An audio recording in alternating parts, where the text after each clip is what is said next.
Penulisan kata. Pertama, kata dasar. Kata dasar ditulis sebagai satu kesatuan, misalnya kantor pajak penuh sesak. Yang kedua, kata berimbuhan. Imbuhan atau awalan, sisipan, akhiran, serta gabungan awalan dan akhiran. Ditulis serangkai dengan bentuk dasarnya, misalnya berjalan. Bentuk terikat ditulis serangkai dengan kata yang mengikutinya, misalnya adi busana. Yang ketiga, bentuk ulang. Bentuk ulang ditulis dengan menggunakan tanda hubung di antara unsur-unsurnya, misalnya anak-anak. Yang keempat, gabungan kata. Unsur gabungan kata yang lazim disebut kata majemuk, termasuk istilah khusus ditulis terpisah, misalnya duta besar. Gabungan kata yang dapat menimbulkan salah pengertian ditulis dengan membubuhkan tanda hubung di antara unsur-unsurnya, misalnya anak, istri, pejabat. Yang kelima, pemenggalan kata. Pemenggalan kata pada kata dasar, misalnya buah. Pemenggalan kata turunan sedapat-dapatnya dilakukan di antara bentuk dasar dan unsur pembentuknya, misalnya berjalan. Yang keenam, kata depan. Kata depan seperti di, ke, dan, dari ditulis terpisah dari kata yang mengikutinya, misalnya di mana dia sekarang. Yang ketujuh, partikel. Partikel lah, kah, dan ta ditulis serangkai dengan kata yang mendahuluinya, misalnya bacalah buku itu baik-baik.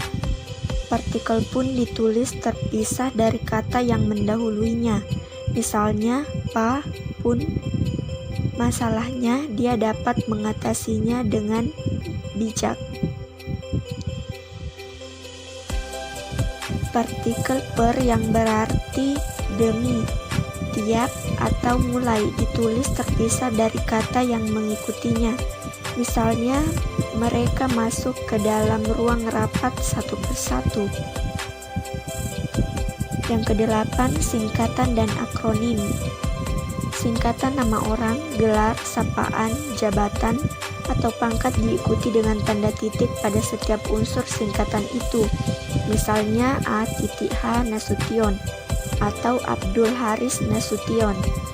Akronim nama diri yang terdiri atas huruf awal setiap kata ditulis dengan huruf kapital tanpa tanda titik, misalnya BIG atau Badan Informasi Geospasial. Yang kesembilan, angka dan bilangan. Bilangan dalam teks yang dapat dinyatakan dengan satu atau dua kata ditulis dengan huruf, kecuali jika dipakai secara berurutan seperti dalam perincian. Misalnya mereka menonton drama itu sampai 3 kali.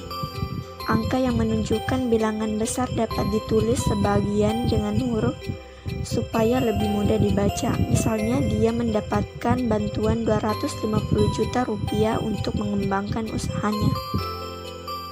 Yang ke-10, kata ganti. Kata ganti ku dan kau ditulis serangkai dengan kata yang mengikutinya, sedangkan ku, mu, dan nya ditulis serangkai dengan kata yang mendahuluinya.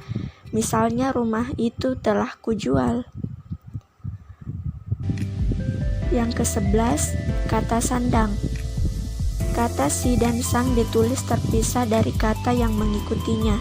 Misalnya surat itu dikembalikan kepada si pengirim. Kesimpulan, dalam pedoman ejaan bahasa Indonesia yang disempurnakan, yang termasuk dalam penulisan kata yaitu kata dasar, kata berimbuhan, majemuk, frasa, unsur terikat, kata ulang, kata depan, partikel, pemenggalan kata, singkatan dan akronim, serta angka dan lambang bilangan. Semua memiliki fungsi dan cara-cara untuk menjadikan penulisan kata yang benar dan baik.